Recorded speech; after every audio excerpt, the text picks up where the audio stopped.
You are listening to Alex Nanlohi Podcast, to know the Lord and to make Him known.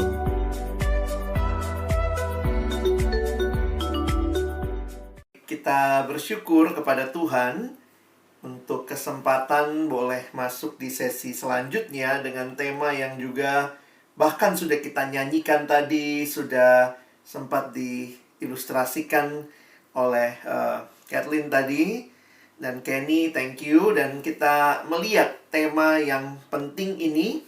Waktu kembali kita refleksikan ayat yang tadi sama-sama sudah kita baca ya. Yohanes 3 ayat yang ke-16. Karena begitu besar kasih Allah akan dunia ini, sehingga Ia telah mengaruniakan anaknya yang tunggal, supaya setiap orang yang percaya kepadanya tidak binasa, melainkan beroleh hidup yang kekal. Teman-teman, Kak Alex ingatkan lagi.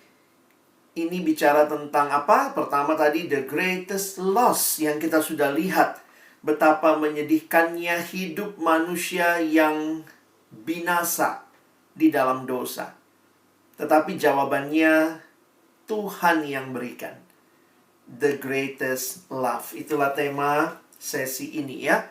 Begitu besarnya kasih Allah akan dunia ini. Dunia tentu yang dimaksud adalah manusia.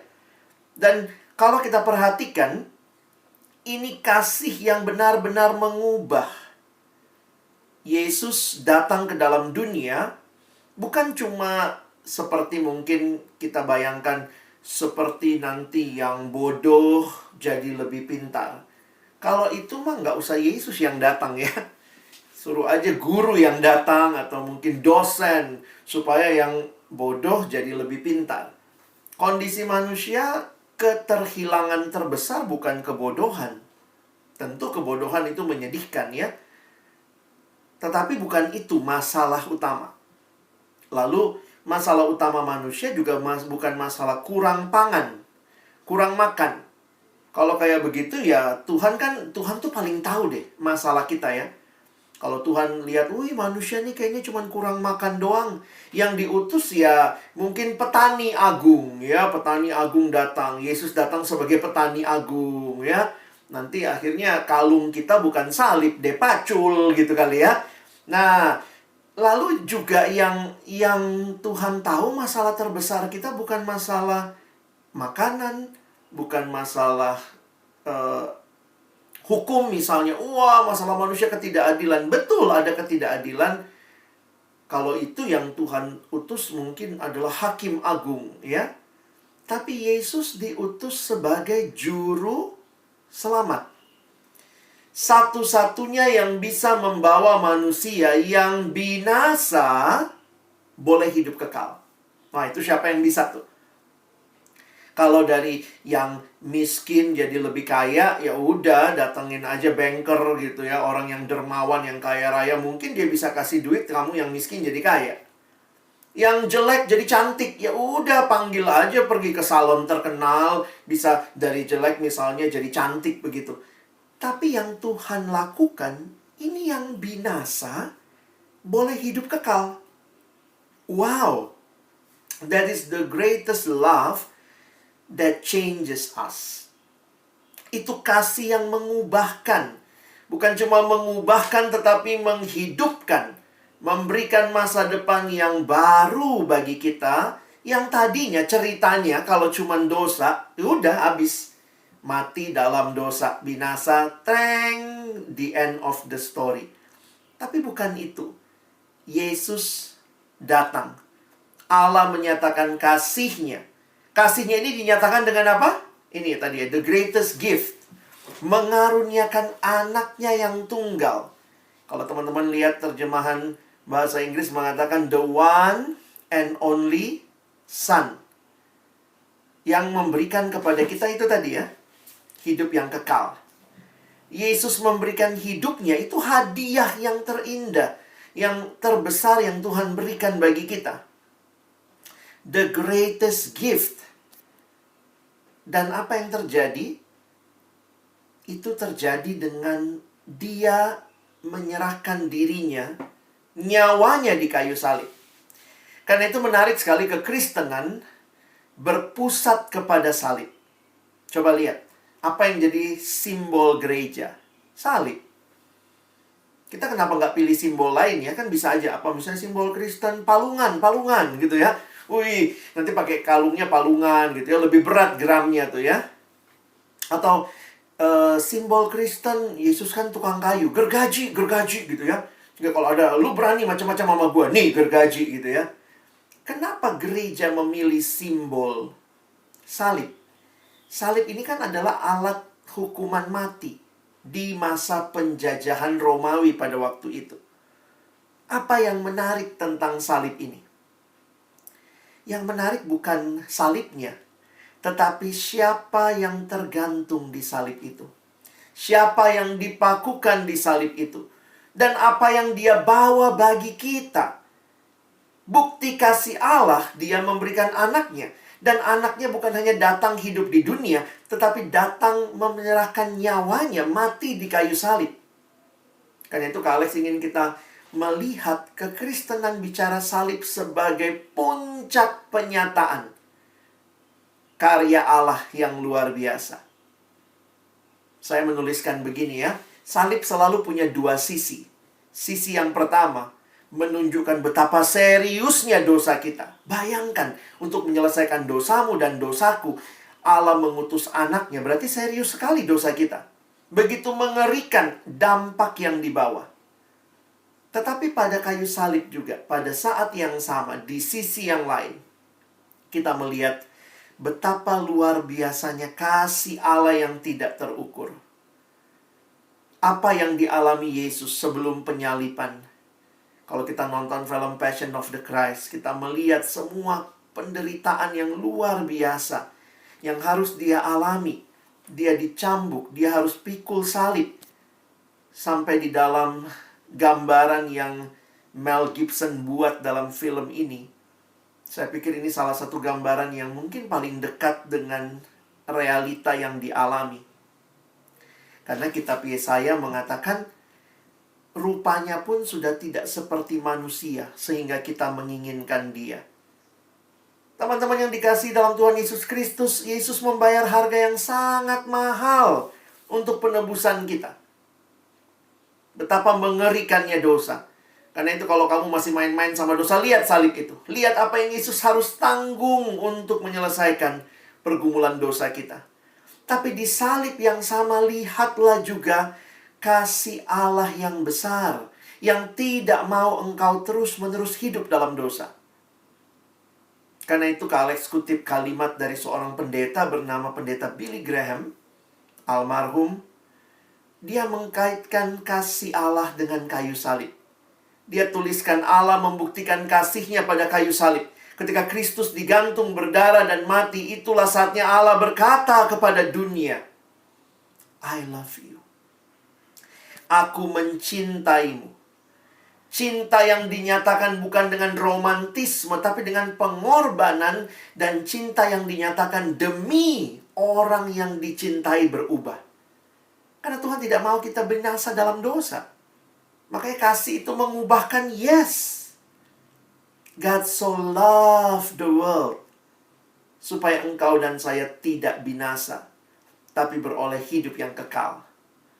Makanya kalau kita bicara kasih Allah, kekristenan saya rasa tidak punya simbol lain. Ya, ada satu kalimat yang dituliskan oleh pendeta John Stott. Ini bisa jadi kutipan ya. Ini kalau di IG ini udah jadi like this gitu ya. Banyak yang nge-like kira-kira ya. Kalimatnya begini. Nah, ini dalam bahasa Inggris. If we are looking for a definition of love, we should look not in a dictionary, but at Calvary. Teman-teman mau tahu kasih? Ini bukan buka kamus gitu ya. Di kamus kita dapat definisi kasih. Tetapi kita melihat kasih yang nyata itu di Calvary. Itulah kasih yang luar biasa. Kalau Korea gimana ya? Sarange ya begini ya. Pakai tanda gitu. Sarange ya. Tapi kalau kekristenan, this is not love. Bukan ini kasih ya. Lalu kasih yang bagaimana, Kak? This is love. Ketika Allah menyerahkan anaknya yang tunggal mati di kayu salib supaya engkau dan saya tidak hidup lebih lama dalam dosa, tapi boleh beroleh hidup yang kekal. Apa yang terjadi di kayu salib? Perhatikan. Dosa telah dikalahkan di kayu salib. Kematian Kristus merupakan dasar pengharapan kita. Inilah janji kemenangan kita. Kenapa? Karena Yesus tidak hanya mati. Dia yang mati. Pada hari yang ketiga dia bangkit, memberikan kepada kita kemenangan yang penuh. Dan harus dia melalui karya salib dulu, ya. Jadi ini satu paket, ya. Mati dan bangkit. Salib merupakan satu-satunya jalan keselamatan. Tidak ada jalan lain. Dan salib memberikan tujuan baru bagi kehidupan. Karena itu, kita bisa alami the greatest salvation, hidup yang kekal. Nah, teman-teman, ini generasi GPS, ya. Posisi sangat penting. Termasuk juga posisi rohanimu. Di mana kamu sekarang? Masih menikmati hidup dalam dosa, akhirnya apa? Binasa. Ataukah engkau mau hidup dalam Kristus, beroleh hidup yang kekal? Jadi teman-teman, di dalam kehidupan kita bersama dengan Yesus, kita harus memutuskan. Tuhan sudah melakukan karyanya yang luar biasa. Dan Tuhan memberikan kesempatan bagi kita. Di manakah engkau saat ini? Masih suka nikmati dosa? Ingat, upah dosa adalah maut. Ataukah engkau datang ke salib Kristus, tempat di mana kasih yang mengubahkan itu dinyatakan. Nah, inilah yang harusnya terjadi dalam hidup kita. Kalau saya pilih dosa, ya udah, kamu tidak mengalami kehidupan yang baru, karena kehidupan yang baru hanya ada dalam Kristus.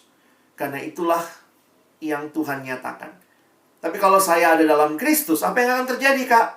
Nah, we have the fifth, nomor yang kelima tadi, ya. We have the greatest privilege. Wow.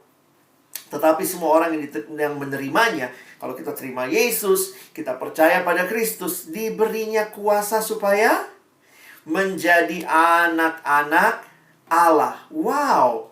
Tadinya kita seteru-seteru Allah. Hidup di dalam dosa, hidup jauh dari Tuhan, kata Alkitab. Tapi waktu kita menerimanya, kita menjadi anak-anak Allah. Siapakah itu? Yaitu mereka yang percaya, yang tadi menerima, percaya dalam nama Yesus. Wah, ini satu janji yang luar biasa.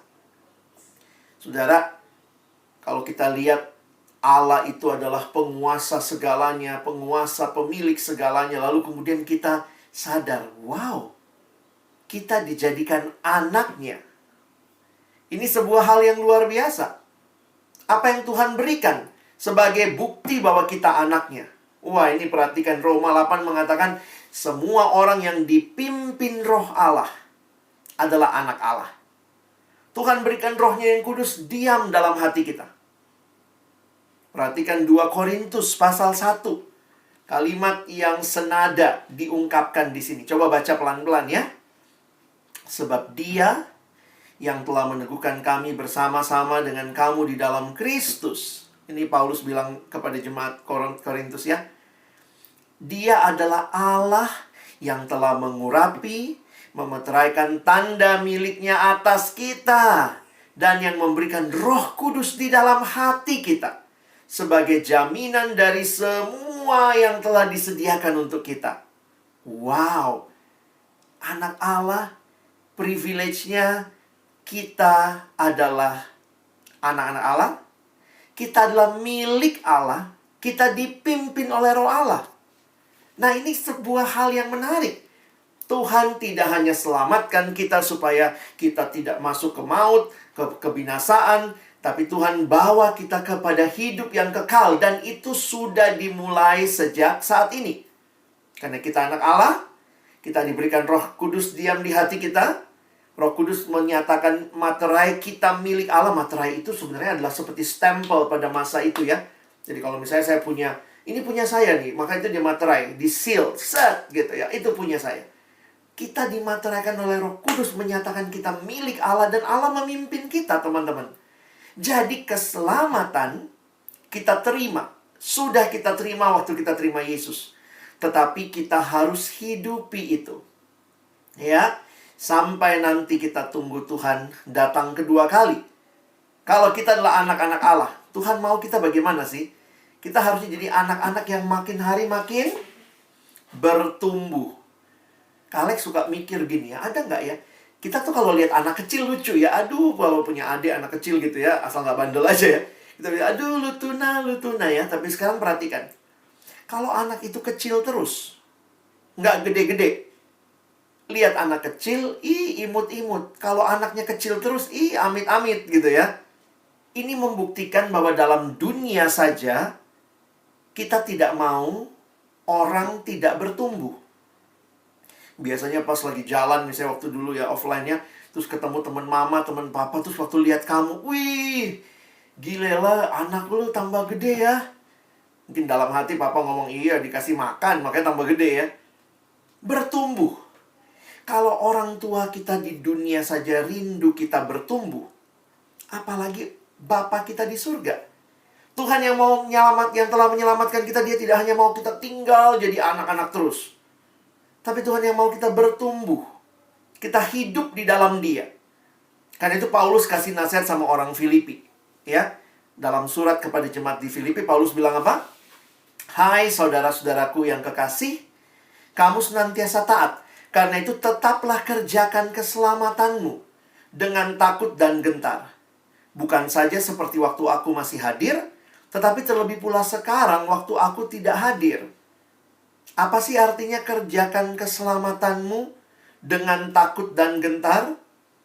Nah, satu buku yang Kak Alex baca menyatakan begini. Karena bahasa Inggrisnya pakai istilah work out your salvation. Kerjakan keselamatanmu. Nyatakan itu. Nah, to work out your salvation simply means to follow the example of Christ. Nah, jadi teman-teman coba perhatikan. Kalau tadi kita bicara kita harus bertumbuh. Nah, pertumbuhan kita ada arahnya. Lihat ya, work out your salvation means to follow the example of Christ. Kita harusnya makin hari makin mirip Kristus.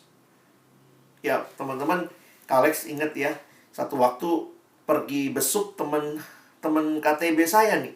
Kelompok tumbuh bersama yang waktu di zaman kuliah kami pernah punya kelompok bareng. Lalu waktu itu teman saya melahirkan anak pertama. Wah, kita datang tuh pergi ke rumah sakit. Pas kami datang tuh pas bayinya baru selesai menyusu. Wah, itu bangganya orang tua, anak pertamanya dia pamerin anaknya sama kita. Waktu itu mamanya lagi gendong anaknya. Lex, lihat anakku. Wah, saya lihat gitu ya. Ya, anakku ini lihat deh. Hidungnya kan hidungku ya, Lex. Jidatnya jidat bapaknya. Wah, tiba-tiba bapaknya ngomong, Mama, hidungnya yang hidung papa, jidatnya yang jidat mama. Tiba-tiba mereka di situ kayak berantem gitu ya. Hidung, jidat gitu ya. Tapi teman-teman, waktu saya menghayati itu, saya jadi sadar begini ya. Orang tua yang normal pingin banget anaknya tuh mirip dia. Ada nggak papa mamamu yang pengen kamu makin hari makin mirip tetangga? Misalnya papa mama bilang, waduh saya bangga sekali nak, lihat hidungmu makin mirip om yang di seberang jalan. Lihat kupingmu makin mirip tante yang sering jualan depan rumah. Saya pikir nggak gitu ya. Orang tua yang normal ingin banget anaknya makin hari makin mirip dia. Nah, kalau kita adalah anak-anak Allah, Kristus adalah anak Allah yang sulung dari semua saudara. Pertanyaannya, kita mirip siapa? Ayo kita bertumbuh. Dan bertumbuhnya semakin serupa Kristus. Jadi keselamatan kita bukanlah sesuatu yang kita terima, asik, sudah bebas dari kebinasaan. Tetapi sebuah perjalanan yang di dalamnya kita makin bertumbuh. Di dalamnya kita makin serupa dengan Kristus, makin mirip Kristus. Harusnya waktu Tuhan lihat kita, Tuhan akan bilang, wah ini anakku nih, mirip kan? Mirip Yesus kan, anakku yang gue utus buat mereka. Jangan sampai kita kan suka nyanyi gitu. Aku anak raja, kamu anak raja. Kita semua anak siapa gitu ya. Kalau ternyata waktu Tuhan lihat hidup kita, ini anak siapa? Kok nggak mirip ya? Nah, makanya waktu kita bertumbuh, biarlah kita terus hidup makin hari, makin serupa dengan Kristus. Kalian coba simpulkan dengan beberapa kalimat berikut. Keselamatan adalah anugerah dalam Yesus, tapi harus diresponi dengan hidup yang semakin bertumbuh di dalam Tuhan melalui disiplin rohani. Makanya kenapa sejak kalian kecil di sekolah minggu diajarin gitu ya, harus bertumbuh adik-adik. Ini gambaran kehidupan kerohanian kita. Bagaimana bertumbuh? Oh, dari sekolah minggu udah diajarin. Baca kitab suci, doa tiap hari kalau mau tumbuh. Ini gambar yang disebut ilustrasi roda. Seorang bernama Bapak Dawson Trotman membuat ilustrasi ini. Bapak Dawson Trotman mengatakan bahwa di pusat hidup, seperti roda ya, roda itu yang muter apanya? Betul, porosnya. Jadi di pusat hidup harus ada Kristus yang menggerakkan seluruh hidup kita. Makanya kita seringkali mengadakan kebaktian, kita menantang siapa yang mau terima Yesus di dalam hidupnya. Terima Yesus sebagai satu-satunya Tuhan dan Juru Selamat bagi hidupmu. Tidak ada Juru Selamat yang lain, hanya Yesus. Tetapi sesudah kamu terima Yesus, apa yang harus terjadi? Dia menggambarkan seperti roda ada 2 jari-jari. Teman-teman lihat ya. Ada jari-jari yang vertikal, hubungan dengan Allah. Ada jari-jari yang horizontal, hubungan dengan sesama. Jadi bukan hanya terima Yesus selesai di situ, tidak. Tapi mari alami relasi dengan Tuhan vertikal. Saya ngomong sama Tuhan namanya doa. Tuhan ngomong sama saya lewat firman. Nah, jadi yang vertikal, doa dan firman. Dan bukan hanya dengan Tuhan, horizontal, dengan sesama. Coba lihat, ada 2. Yang ke dalam, dengan sesama orang percaya kita harus rajin bersekutu. Makanya kalian diingatkan setelah sekolah minggu lanjut nih, masuk komisi remaja, nanti lanjut nih, masuk komisi pemuda, lanjut nih, masuk ke dewasa. Itu sebuah persekutuan yang kita butuhkan sepanjang perjalanan hidup kita. Bagaimana dengan orang-orang yang belum kenal Yesus di luar sana? Bagian kita adalah bersaksi. Jadi hidup orang Kristen yang taat itu menyeluruh. Kristus di pusat hidup. Dia terhubung dengan Tuhan dalam doa, dalam firman, dan juga dia berelasi dengan sesama Kristen di dalam persekutuan, berelasi dengan yang bukan Kristen di dalam dunia. Dia bersaksi. Keselamatan kita harus disaksikan supaya orang-orang yang ada di sekitar kita pun boleh melihat siapa Yesus, Juru Selamat kita. Jadi teman-teman, makanya sebenarnya Kak Alex pikir lagunya harus ditambah ya. Karena lagu kita kan cuma baca kitab suci, doa tiap hari kalau mau tumbuh. Sebenarnya bukan cuma itu baru yang vertikal. Ya, tambah lagi. Baca kitab suci, doa tiap hari, rajin bersekutu, dan giat bersaksi. Ya, tapi nanti jadi aneh deh lagunya ya. Jadi harus menyeluruh. Karena itu teman-teman jangan berhenti cuma ikut sekolah minggu selesai, asik, udah tamat sekolah minggu. Nah, kita lanjut nih. Ada kakak-kakak, koko cici menyambut kalian masuk ke komisi remaja, nanti masuk ke komisi pemuda. Remaja juga jangan tinggal di remaja mulu ya. Banyak yang kayak gitu tuh. Jadi remaja tua gitu ya. Harus masuk ke pemuda yang kemudian terus akhirnya melayani. Kita lihat kakak-kakak sekolah minggu. Ini sih bukan kakak lagi ya. Beberapa mungkin sudah om, tante, opa, oma, tapi mereka memberi diri melayani. Wow, itu indah sekali. Ini jemaat Tuhan. Semua bertumbuh, semua berbagi, semua melayani. Itulah keselamatan yang kita nikmati. Bukan kita nikmati sendiri. Nah, karena itu biasanya waktu kita mengalami hidup di dalam Tuhan, kita punya komitmen teman-teman untuk berubah. Ya, tadi kita udah cerita, saya punya tekad. Gak mau main-main terus sama dosa. Kita mesti punya tekad hidup berbeda dengan dunia. Kalau kamu hidup dalam Tuhan, hidupmu berbeda dengan dunia, kamu bisa menjadi saksi Tuhan. Belajarmu beda. Orang bisa lihat nih, wah ini anak Tuhan nih. Dia belajar dengan sungguh-sungguh.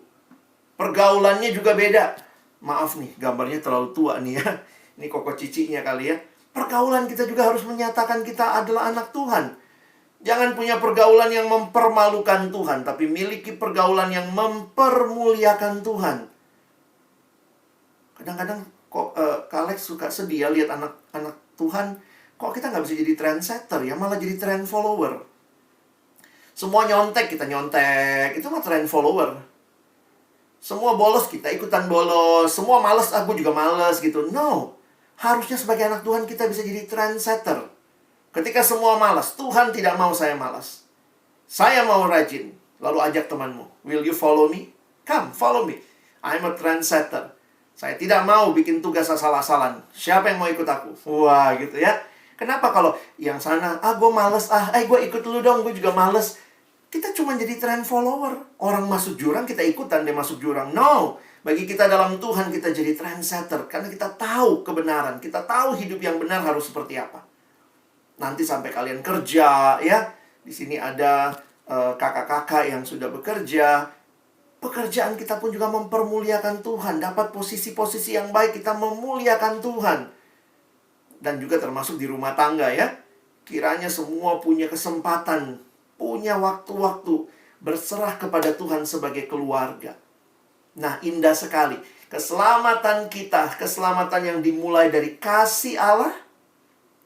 Kasih itu mengubahkan kita supaya kita tidak binasa, tapi supaya kita hidup kekal. Hidup kekal itu bukan nanti, dimulai dari sekarang. Karena itu kasih itu mulai mengubah kita. Kita lihat perubahannya terjadi dari diri kita, bagi lingkungan sekitar kita, di gereja, di masyarakat, sampai di dunia. Wah, benar-benar teman-teman, ini kasih yang mengubahkan. Bukan hanya mengubah dirimu, tetapi Tuhan pakai kamu mengubah di sekitarmu.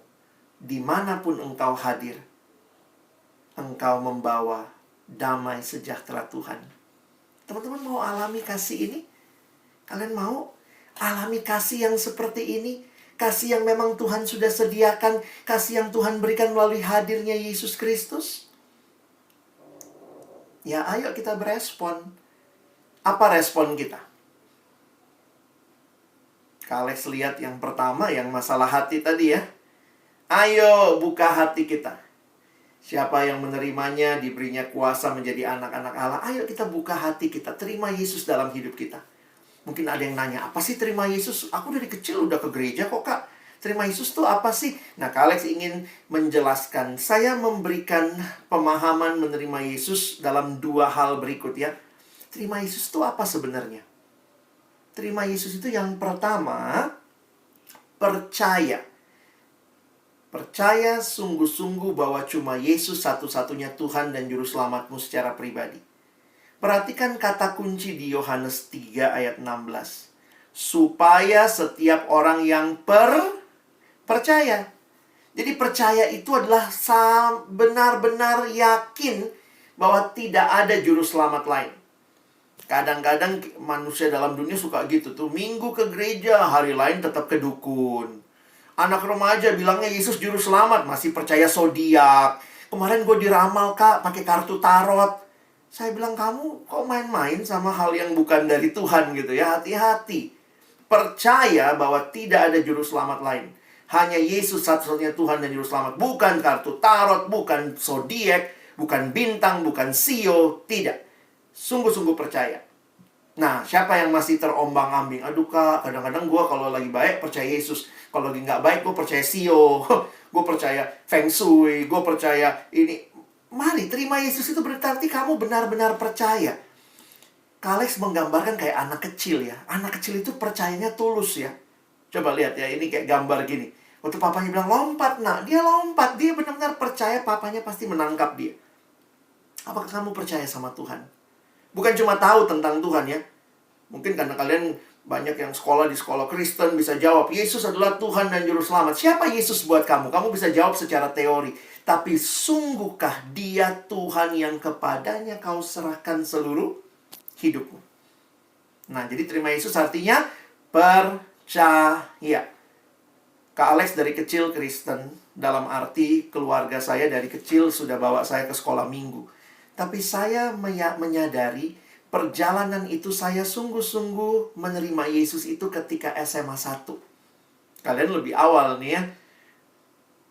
Dari SMP. Saya SMA 1 tuh, saya ingat ya, kelas 1 SMA atau kelas 10. Dalam satu ibadah, ketika pembicara memberikan penantangan, siapa yang mau terima Yesus? Saya pikir selama ini saya cuma Kristen KTP. Kristen tanpa pertobatan, Kristen tanpa perubahan. Ya karena papa gua Kristen, mama gua Kristen, masa gua agama lain? Ya udah gua Kristen aja. Tapi saya bukan menghayati bahwa Yesus, Engkaulah satu-satunya Tuhanku, juru selamatku. Nah, ini yang kedua ya. Terima Yesus juga berarti bertobat. Ada hal-hal, kalau Paulus pakai gambaran kayak pakai baju ya. Ada yang ditanggalkan, ada yang dikenakan. Nah, di sini yang waktu itu Kak Alex sadar, saya Kristen dari kecil, keluarganya Kristen, tapi saya nggak pernah sungguh-sungguh menjadikan Yesus Tuhanku satu-satunya. Terus saya kok nggak bertobat ya? Hari ini terima Yesusnya, bilangnya percaya Yesus, tapi ternyata hidupnya nggak berubah. Masih menikmati hal-hal yang tidak kudus, yang Tuhan tidak mau. Jadi terima Yesus itu percaya dan bertobat sungguh-sungguh. Ya, percaya dan bertobat. Dan waktu kamu bertobat, ingat ya, Tuhan mengasihimu. Kak Alex kutip kalimat pendeta Dr. Stephen Tong. Tuhan Yesus menolak dosa terkecil. Ayo bertobat. Tapi ingat, Tuhan menerima pendosa terbesar. Jangan bilang, aduh kayaknya Tuhan gak bisa terima gue dah Kak. Gue dosanya banyak banget. No. Waktu saya sadari kalimat ini, yes.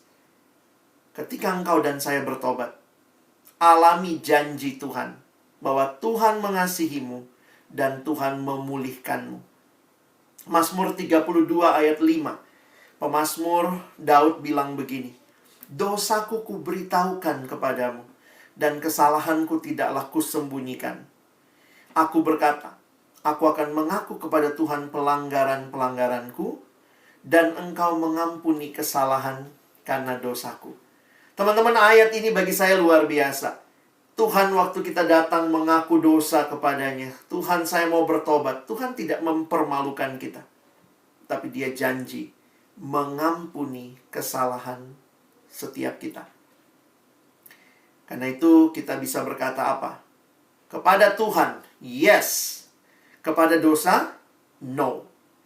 Kepada Tuhan, yes. Kepada dosa, no. Yes to God and no to sin. Oke, jadi Kak Alex rindu sekali hari ini. Semua adik-adik yang dengar firman, ngerti kasih yang mengubahkan. Tetapi kasih yang mengubahkan itu menuntut kita juga meresponinya. Maukah kita buka hati kita, terima Yesus sebagai satu-satunya Tuhan dan Juru Selamat dalam hidup kita? Kak Alex rindu sama-sama dalam waktu yang tenang. Kalau kalian masih gerasak-gerusuk, Kak Alex harap semua boleh tenang. Kalau memungkinkan, nyalakan kameramu. Kita akan sama-sama mengambil tekad di hadapan Tuhan. Kak Alex juga terbatas bisa lihat teman-teman semua. Tapi jika memungkinkan, kalau kalian di rumah agak kurang tenang, coba tenangkan diri dulu, cari tempat yang baik.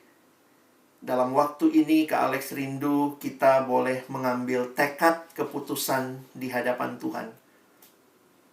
Sembari nanti Kak Alex akan memandu, Kak Alex rindu adik-adik di hadapan Tuhan.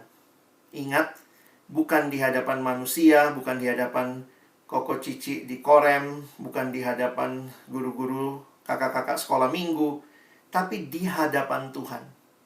Setelah kau dengar firman Tuhan, kau mengerti betapa mengerikannya hidup dalam dosa, dan kau melihat kasih yang mengubahkan itu. Pertanyaannya, maukah engkau mengambil keputusan berikut ini? Kak Alex minta dengan kasih, kalau kalian merasa ini keputusan yang kamu mau ambil, nanti Kak Alex akan kasih waktu untuk kita meresponi di dalam doa secara pribadi. Karena itu teman-teman, sebagai hamba Tuhan, izinkan saya pagi hari ini memberikan beberapa pertanyaan untuk kamu responi. Yang pertama, siapa yang berkata, Tuhan, di sini saya? Selama ini saya masih hidup menikmati dosa, di dalam dosa. Tapi hari ini setelah saya dengar firman, saya mengerti firman-Mu. Saya mungkin dari kecil sudah mengaku Kristen, tapi saya belum pernah sungguh-sungguh membuka hati saya untuk menerima Yesus sebagai satu-satunya Tuhan dan Juru Selamat dalam hidupku. Bagi adik-adikku yang untuk pertama kalinya, ya sekali lagi, yang pertama kali mau buka hatimu, mau terima Yesus dalam hidupmu sebagai satu-satunya Tuhan dan Juru Selamat bagi hidupmu. Jika engkau mau ambil keputusan ini, Kak Alex mau doakan keputusanmu. Bagi kalian yang belum pernah mengambil keputusan penting ini, yang pertama kali mau buka hati, terima Yesus sebagai satu-satunya Tuhan dan Juru Selamat dalam hidupmu, Kak Alex mau doakan keputusanmu. Silakan adik-adik yang mengambil keputusan ini, keputusan pertama, taruh tangan kananmu di dada. Dan nanti saya akan mendoakan keputusanmu. Yang ambil keputusan pertama ini, mari kita taruh tangan kanan kita di dada kita, dan kita berdoa. Tuhan Yesus, Kau lihat kami yang tidak mau lagi hidup di dalam dosa, tidak mau lagi hidup menikmati dosa. Tapi kami buka hati kami, terima Engkau dalam hidup kami. Untuk pertama kalinya. Mungkin sekian lama kami jadi Kristen, tapi kami Kristen tanpa kehidupan yang dibaharui. Karena itu hari ini, Tuhan, terimalah setiap keputusan kami, hati yang diserahkan kepada Tuhan, supaya kami bukan hidup bagi dosa, bagi diri kami, tapi kami mau hidup bagi Allah, hidup yang mempermuliakan Allah seumur hidup kami. Tuhan, lihat setiap adik-adikku yang menaruh tangannya di dada mereka. Teguhkanlah keputusan ini bagi setiap mereka. Dalam nama Yesus kami berdoa. Kak Alex memberikan pertanyaan yang kedua. Yang kedua, bagi teman-teman yang mungkin kamu sudah pernah terima Yesus. Kalau tadi yang pertama kali, sekarang yang mungkin sudah pernah ikut kebaktian seperti ini, pernah ditantang terima Yesus. Tetapi seiring berjalannya waktu, kamu jatuh lagi dalam hidupmu yang lama, dalam dosa-dosa yang kamu nikmati. Bagi adik-adikku yang sudah pernah terima Yesus tetapi kembali jatuh dalam dosa, dan hari ini Tuhan kasih kesempatan untuk engkau membaharui komitmenmu. Jadi buat teman-teman yang sudah pernah terima Yesus, engkau tidak usah terima Yesus lagi, tetapi engkau butuh dibaharui. Maka Kak Alex berikan pertanyaan kedua. Siapa yang hari ini mau membaharui komitmennya kepada Yesus? Yang seiring berjalannya waktu kau makin jauh dari Tuhan, tapi hari ini kau dengar lagi Injil Tuhan, dan kau katakan, Tuhan, saya mau kembali. Baharui saya lagi. Bagi teman-teman yang mengambil komitmen yang kedua, untuk dibaharui sekali lagi, Kak Alex rindu juga mendoakan kamu. Silakan taruh tangan kananmu di dada, dan kita akan berdoa untuk keputusan yang teman-teman ambil. Mari kita dengan serius di hadapan Tuhan, kita berdoa. Tuhan Yesus, kami bersyukur karena Engkau tetap mengasihi kami. Engkau menarik kami kembali. Mungkin selama ini kami sudah kembali lagi dalam hidup lama, hidup yang mempermalukan Tuhan. Kami pernah buat tekad terima Yesus, tapi seiring berjalannya waktu kami kembali dalam hidup yang lama. Dan hari ini Tuhan panggil kami kembali. Tuhan mau baharui kami. Terima kasih Tuhan. Kau lihat setiap tangan yang kami taruh di dada kami sebagai tekad komitmen kami. Kami mau hidup bagi Tuhan. Kami mau dibaharui sekali lagi. Terimalah tekad, komitmen, dan baharuilah setiap kami ya Tuhan. Ini doa kami. Dalam nama Yesus kami bersyukur. Dan tantangan yang terakhir. Ini mungkin bukan untuk setiap orang, tetapi hanya orang-orang yang secara khusus, yang mungkin saat ini Tuhan gerakkan hatimu, ketika kau melihat hidupmu yang sudah dibaharui, dan kau tahu bahwa engkau sudah menikmati hidup kekal dalam Kristus. Adakah di antara teman-teman yang secara khusus Tuhan panggil jadi hamba Tuhan penuh waktu? Mungkin jadi pendeta, jadi penginjil, jadi guru-guru agama. Kalau ada beban yang Tuhan berikan di hatimu untuk hal ini, kamu mau menyaksikan, membagikan Injil keselamatan. Kak Alex ketemu beberapa anak sejak SD, sejak SMP, Tuhan gerakkan hatinya untuk jadi hamba Tuhan. Tidak semua orang digerakkan jadi hamba Tuhan. Mungkin cita-citamu ada yang jadi dokter, ada yang jadi sarjana di bidang-bidang yang lain, ekonomi, teknik. Tetapi ada juga yang Tuhan panggil secara khusus sejak masa muda. Kalau ada di antara adik-adikku yang menggumulkan untuk menjadi hamba Tuhan penuh waktu, full time, pada masa ke depan, kamu harus selesaikan sekolahmu, SMP, lanjut SMA, sesudah itu kamu bisa masuk ke sekolah teologi yang mendidik kamu untuk jadi hamba Tuhan. Jika ini menjadi kerinduanmu, Kak Alex juga mau mendoakan adik-adik yang punya keputusan ini. Bagi adik-adikku yang mendengar panggilan ini, serahkan dirimu jadi hamba Tuhan. Pada waktunya nanti Tuhan akan membentuk kamu. Jika ini yang kau mau ambil jadi tekadmu, taruh tangan kananmu di dada, dan mari kembali kita berdoa. Sekali lagi, biarlah ini sesuatu yang kalau Tuhan memang gerakkan hatimu, ambil keputusan ini. Jangan ragu. Tuhan pimpin masa depan. Tidak ada hamba Tuhan yang pernah Tuhan tinggalkan. Dan ini juga yang berlaku bagi setiap kita yang mau ambil keputusan ini. Mari kita berdoa. Menyerahkan bagi setiap kami yang hari ini mengambil keputusan untuk menjadi hamba Tuhan. Terima kasih sejak muda sebagaimana Tuhan memanggil Samuel. Tuhan juga panggil kami yang ada di sini. Hamba-Mu bahkan terbatas melihat siapa yang mengambil keputusan ini. Tapi hamba percaya Tuhan masih terus memanggil dan membangkitkan hamba-hamba-Mu di setiap generasi untuk mewartakan Injil-Mu, membawa orang kembali kepada Tuhan. Dan karena itu, hamba menyerahkan adik-adikku, teman-temanku yang ambil keputusan untuk menjadi hamba Tuhan penuh waktu saat ini. Tuhan mantapkan, teguhkan keputusan mereka. Tolong mereka menyelesaikan studi mereka, masuk kepada sekolah-sekolah teologi yang mendidik mereka jadi hamba Tuhan. Mereka dididik dalam menjadi hamba Tuhan yang punya pengetahuan yang dalam dan juga karakter yang baik. Dan akhirnya melayani Engkau, membawa firman-Mu kepada banyak orang. Sekali lagi kami bersyukur.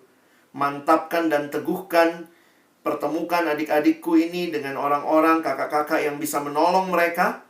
Tolong juga orang tua yang mungkin belum semua orang tua siap anaknya menjadi hamba Tuhan. Tetapi kalau ini panggilan Tuhan, Engkau memantapkan juga orang tua untuk melihat panggilan ini. Terima kasih Tuhan.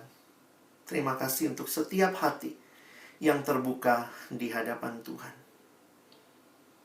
Dan saat ini mari kita semua, kakak-kakak sekolah minggu, adik-adik, kakak-kakak dari Korem, kita taruh tangan kanan kita di dada dan saya akan menutup dalam doa untuk seluruh rangkaian firman Tuhan ini. Tuhan, inilah Kami serahkan hidup kami kepadamu, masa muda kami kepadamu. Hidup yang sudah Tuhan bentuk, Tuhan selamatkan, kami persembahkan untuk dipakai bagi hormat dan kemuliaan-Mu. Terima kasih untuk kasih yang mengubahkan. Mengubahkan kami dari mati kekal menjadi hidup kekal. Kasih yang membawa kami bukan tinggal dalam kehidupan rohani yang kekanak-kanakan, tapi kasih yang mendewasakan kami untuk kami hidup bagi Allah dan juga melayani sesama. Dan kasih yang pada akhirnya membawa kami juga membawa seluruh hidup kami bagi kemuliaan Tuhan. Terima kasih Tuhan. Bagimulah segala hormat pujian sampai selama-lamanya. Kami bersyukur dan menutup firman Tuhan dalam sesi ini di dalam satu nama yang kudus, nama Tuhan Yesus Kristus, penebus dan juru selamat kami yang hidup. Kami sudah berdoa. Amin.